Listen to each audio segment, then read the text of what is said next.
In the heart of Chicago, beneath the glittering lights of the historic Astoria Hotel, a grand gala unfolded, a celebration of the 50th anniversary of the legendary real estate dynasty, the Van der Waal family. The ballroom shimmered with gold and crystal, the air thick with the scent of peonies and old money. Waiters in crisp uniforms gilded between tables, their trays heavy with champagne and caviar. At the center of it all stood the Van der Waal matriarch, Eleanor, her silver hair swept into a regal chignon, her emerald dress a beacon of authority. But tonight, the family's attention was drawn to a figure at the periphery, a man whose presence was both a challenge and a reminder. Marcus Reed, a black man with a quiet intensity, stood near the entrance, his tailored suit a subtle rebellion against the sea of white faces and privilege. Once, Marcus had been married to Eleanor's daughter, Charlotte Van der Waal, a union that had scandalized the family and the city's social pages. Now divorced and dismissed, Marcus was an outsider. His name erased from the guest list, his achievements buried beneath the weight of the Van der Waal legacy. As the orchestra played a waltz, Eleanor's gaze found Marcus. Her lips curled into a smile that never reached her eyes. "I see Charlotte's charity case has found his way in," she murmured to her son Peter, the current CEO. Peter's laugh was brittle, his eyes flicking over Marcus with the same disdain that had colored every family gathering for years. A cousin, Julian, sauntered over, his voice loud enough for nearby guests to hear. "Marcus, did you come to valet the cars? Or are you here to refill the wine?" Laughter rippled through the group, sharp and cold. A guest at the next table, a white woman in pearls, leaned toward her companion and whispered, "Diversity hire, I suppose. Every family needs one these days." Marcus said nothing. He had learned long ago that silence could be sharper than any retort. But inside, the old wounds reopened. The memories of every slight, every backhanded compliment, every time he had been told, directly or otherwise, that he was not business material, that he was not one of them. He was shunted to a table near the kitchen, the clatter of dishes and the smell of frying oil a constant reminder of his place. The name card in front of him read, "Community Partner," a title meant to diminish, to keep him on the margins. Around him sat a handful of local activists and minor donors, their warmth a small comfort in the sea of icy stares. But Marcus was not here to beg for acceptance. He was here for something else, something the Van der Waals could never have imagined. Years earlier, Marcus had stood in the Van der Waals' oak-paneled study, pitching a plan to revitalize the South Side neighborhood where he'd grown up. He spoke of affordable housing, job training, and a cultural center that would honor the community's history. Eleanor's response had been swift and cutting. "That's very sweet, Marcus, but this is real business, not a charity drive. We can't risk our reputation on experiments." Charlotte, his wife at the time, had said nothing. Later, in the privacy of their penthouse, Marcus had pleaded with her to stand by him. "They think I'm not enough," he said, his voice raw. Charlotte's reply was a dagger. "Maybe it's not the right fit for the company. Maybe you should focus on something more realistic." The marriage crumbled soon after. Marcus left with little more than his dignity and a burning resolve. If the Van der Waals would not help him build, he would build without them. He rented a small apartment above a corner store in Bronzeville, the neighborhood of his childhood. The walls were thin, the rent barely manageable, but the view of the city skyline reminded him of what was possible. He poured his savings and his soul into a project he called Reed Roots Collective. To protect it from the Van der Waals' reach, he hid his ownership behind a trust, working in the shadows, his name absent from public records. Every rejection, every sneer, every "not our kind" became fuel. He studied urban planning at night, worked odd jobs by day, and learned to navigate the labyrinth of city bureaucracy. He charmed clerks, outsmarted bureaucrats, and convinced skeptical investors that Bronzeville deserved more than pity. The transformation began slowly. A derelict warehouse became a community center, its walls painted with murals by local artists. Job training rooms, a daycare, a performance space for poets and musicians each edition, was a brick in the foundation of a new legacy. Marcus trained ex-convicts to be carpenters, high schoolers to be muralists, single mothers to be administrators.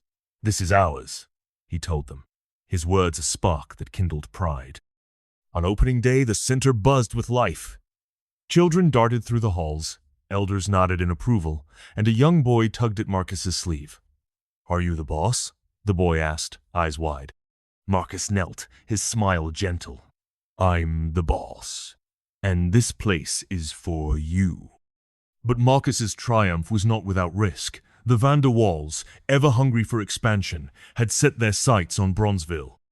An anonymous email from a former Van der Waal employee, likely his old friend Lisa, landed in Marcus's inbox. Attached was a confidential report. Bronzeville redevelopment strategy.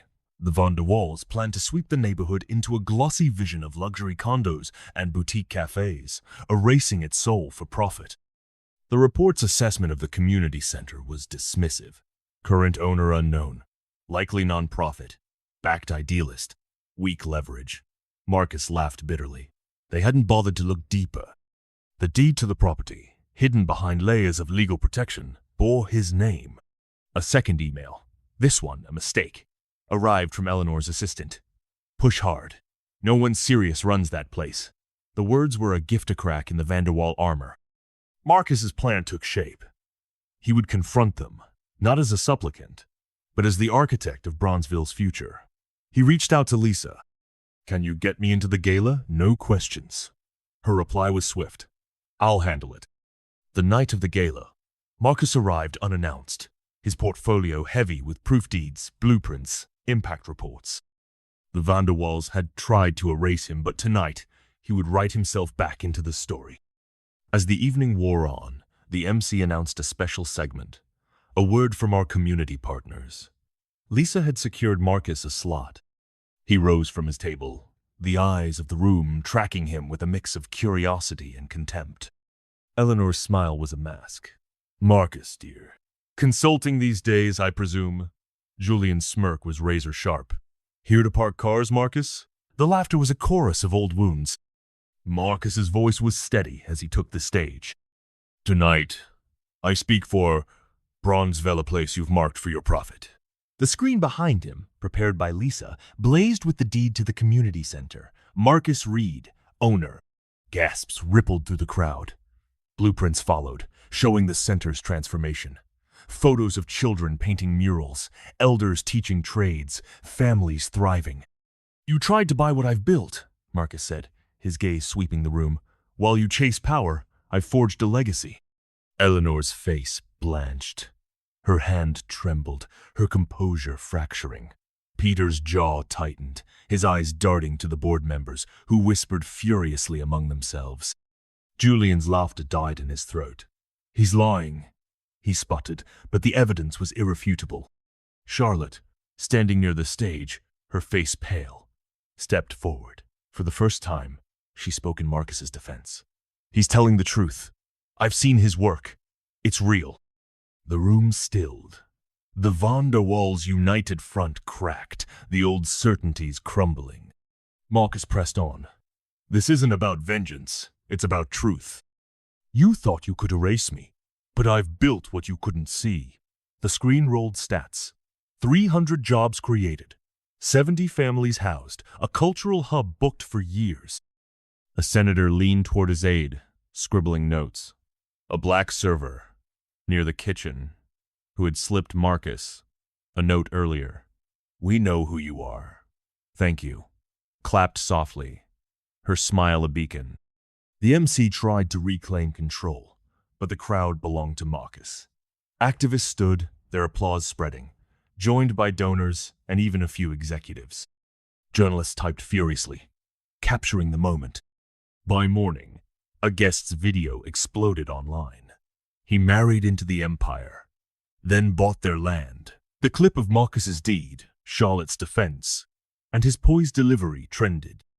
Bronzeville became a rallying cry. Comments praised his grit, her courage, and their combined stand against arrogance. The Van der Waals' silence was drowned by the world's roar. Marcus Reed, once their outcast, stood as Bronzeville's architect. His truth, a seismic shift amplified by an ally he hadn't expected. In the days that followed, Marcus acted with precision, not spite. He sent the Van der Waals a proposal, a partnership to develop Bronzeville, with the community center holding majority control to protect local homes and jobs. Charlotte's stand at the gala had softened the board. Her words lent weight to his proof. They agreed to negotiate, their pragmatism no match for his evidence. Eleanor's fall was swift. Shareholders, stung by the viral clip of Marcus's speech and Charlotte's backing, demanded accountability. Eleanor, once the polished face of corporate social responsibility, was quietly ousted. Her misjudgment was a stain on her legacy. Lisa's email confirmed it, a cheeky emoji attached. Marcus felt no thrill at Eleanor's exit. His focus was the collective, its doors open to welders, poets, and dreamers reclaiming their place. The unveiling of a new mural drew a vibrant crowd, neighbors spilling across the lot, drums pulsing. Marcus took a wooden platform, his voice soaring. "This is our home," he said, gesturing to the painted fists. "We don't just endure, we shape tomorrow." An elder, her silver hair catching the light, handed Marcus a letter, her hands steady. He read aloud, his throat tight. "You gave us our name back," cheers erupted. A boy with paint-smudged hands high-fived him, a mirror of Marcus's younger self. The moment was a spark, igniting pride across Bronzeville. Later, on the collective's roof, twilight draped the city in soft hues. Marcus gazed at the neon lights, the swaying trees, the distant hum of the skyline. Charlotte's defense had cracked the Van der Waal wall, but his work is, people built the future. The letter's words echoed, our name. That was his power, not the board's humbled nods, but this community claiming its voice. He thought of the boy who had walked these streets, dreaming beyond judgment. That boy had forged this, not to best the Van der Waals, but to prove his roots unbreakable. Stars pierced the sky, and Marcus whispered, "They kept me out, but I own the floor beneath." Bronzeville shone its strength, his legacy, eternal and unyielding. What a journey Marcus Reed had traveled, turning dismissal into a legacy that reshaped Bronzeville. His story of resilience and restoration left the city and the world pondering, how do you rise above being underestimated? What does power mean to you? The questions lingered, sparking conversations in homes, cafes, and boardrooms alike. And as the city slept, the Reed Roots Collective glowed in the night, a beacon for all who had ever been told they did not belong. Marcus's journey was not just his own, it was a call to everyone to build their legacy, wherever their roots lay.